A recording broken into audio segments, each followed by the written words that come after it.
కోరుకునే దుర్మార్గుడు ఈ జగన్మోహన్ రెడ్డి. అవునా కాదా అని మిమ్మల్ని అడుగుతున్నా.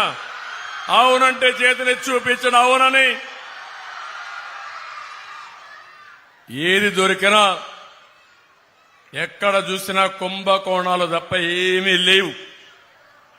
ఇసుక దోపిడీ, ఇసుక డిపోలు కూడా ఆయనవే, మద్యం షాపులు కూడా ఆయనవే, మద్యం తయారీ కూడా అయింది, భూముల మీద కూడా అయిందే పెత్తనం.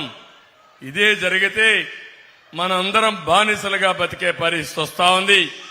అది నా బాధ, ఆవేదన అని చెప్పి మీకు తెలియజేస్తున్నా. నేను ఒకే ఒక విషయం మిమ్మల్ని అందరినీ గుర్తు చేస్తున్నాను. భవిష్యత్తులో నేను ఒక నిర్ణయానికి వచ్చి ఇప్పటికే ఆలోచన చేశాం, ఇంకా ఎక్కువ శ్రద్ధ పెడతాం. నా జీవిత ఆశయం జీరో పావర్టీ ఆంధ్రప్రదేశ్ తయారు చేయాలని నా జీవిత ఆశయం. అంటే ఈరోజు పేదరిక నిర్మూలన కోసం మాటలు మాట్లాడుతున్నారు.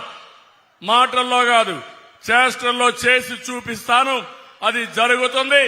ఈ జన్మదిన సందర్భంగా మీ అందరికీ నేను ఇచ్చే హామీ, పేదవాళ్ళకి ఇచ్చే హామీ, పేదరికం లేని సమాజాన్ని చూడడం నా జీవితాశయం. సాధించి తీరుతానని చెప్పి కూడా నేను మీ అందరికీ తెలియజేస్తున్నా. అందుకని ఈరోజు మీరు ఒక్కసారి చూస్తే, ఒకప్పుడు సంపద ఉండేది కాదు ఇండియాలో. అప్పట్లో పేదరికం ఎక్కువ ఉండేది. ఇప్పుడు సంపద సృష్టించడం చాలా సులభం అయిపోయింది. కానీ సమస్య, సృష్టించిన సంపద ఈ పేదవాళ్లకు రాకుండా కొంతమంది కోటీశ్వరులు లక్షల కోట్లు సంపాదించే పరిస్థితి వచ్చారు.